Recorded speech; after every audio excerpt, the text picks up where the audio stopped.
everybody, I hope everyone is doing great. I am doing a tutorial on this cake and the cutter I use for the puzzle. If you like this type of tutorial, feel free to subscribe to my channel. All links will be posted in the comment box below. I am also inviting you guys to join my member section of the website.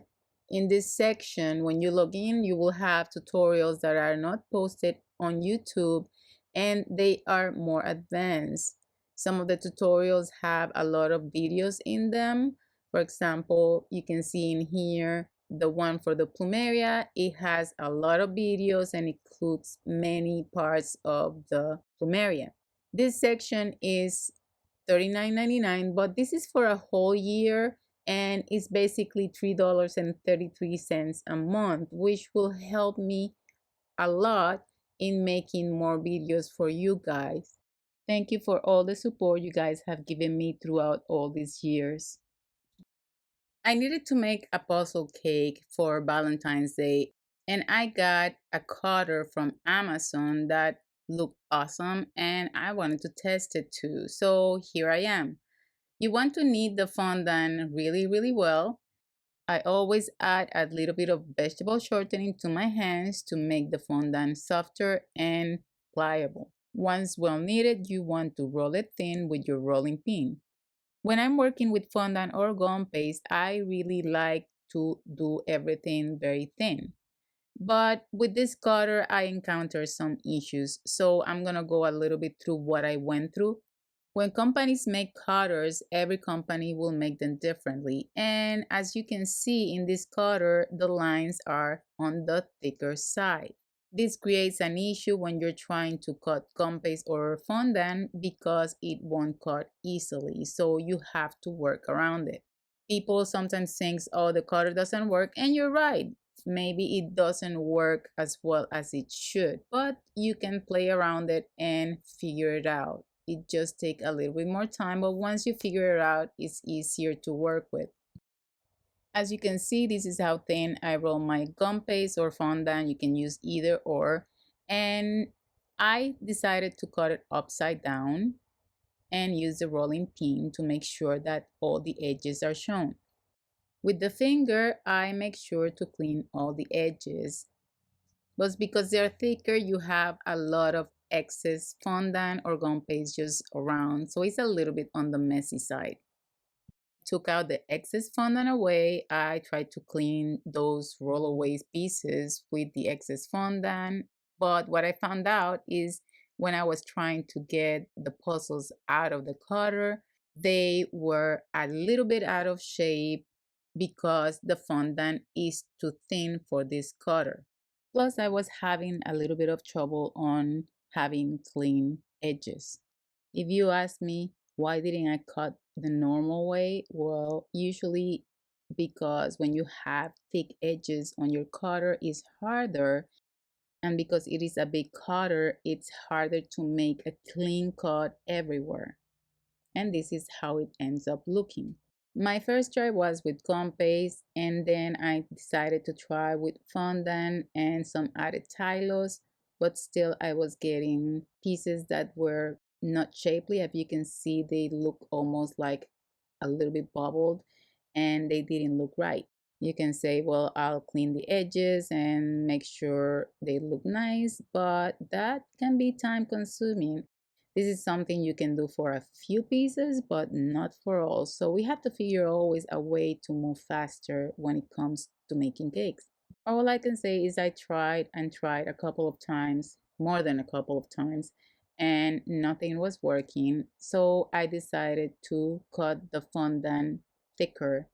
I usually cut the fondant thinner. If I'm using my pasta machine, I tend to use number 4 in the pasta machine. So I decided to go thicker. Since this is a puzzle and it's usually made out of cardboard, it actually would be okay for the piece to be a little bit thicker. So instead of 4, I went to a number 1 in the pasta machine. If I want to cut it like a normal cutter, I would have to add a little bit of cornstarch on my board to make sure I can move it around and try to cut the edges so it stays flat. but as you can see, it still doesn't cut properly. I typically don't like to work with cornstarch because it leaves the white dust everywhere, so just make sure that the cornstarch is on the board and not on top. That way you have a clean top. I clean the excess of the cornstarch with a brush, and instead of my finger this time I use my scraper because it has a very sharp edge. It makes sure to cut everywhere without pushing the puzzle pieces out of shape. With the corner of the scraper I was able to get to areas that were more difficult, and then with my finger I clean the rest. With a brush, I took all the little pieces of fondant that were in there. Make sure not to push too hard because you don't want to make the puzzle pieces out of shape, but to take all the pieces that are excess gum paste that don't belong in the puzzle out of it as much as you can. You can see how much I got in the board. With a ball tool or maybe with the end of a brush, push the pieces out of the mold. Just be careful not to make an indentation in them. So use something that is round to push them out. As you can see, they come pretty easy out of the mold.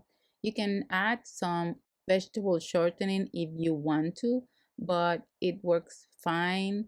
Using a thicker fondant on this one actually did make a difference, so this is a suggestion. And as you can see, they're still not super thick, and whatever excess you have in one piece or two you can clean easily with the brush. So this is the way to go with this type of cutter when they have thick edges. Now you're ready to add them to your cake. There is one side of this mold that has a straight edge that you can use at the base of your cake, and then there's the other line that you can use anywhere.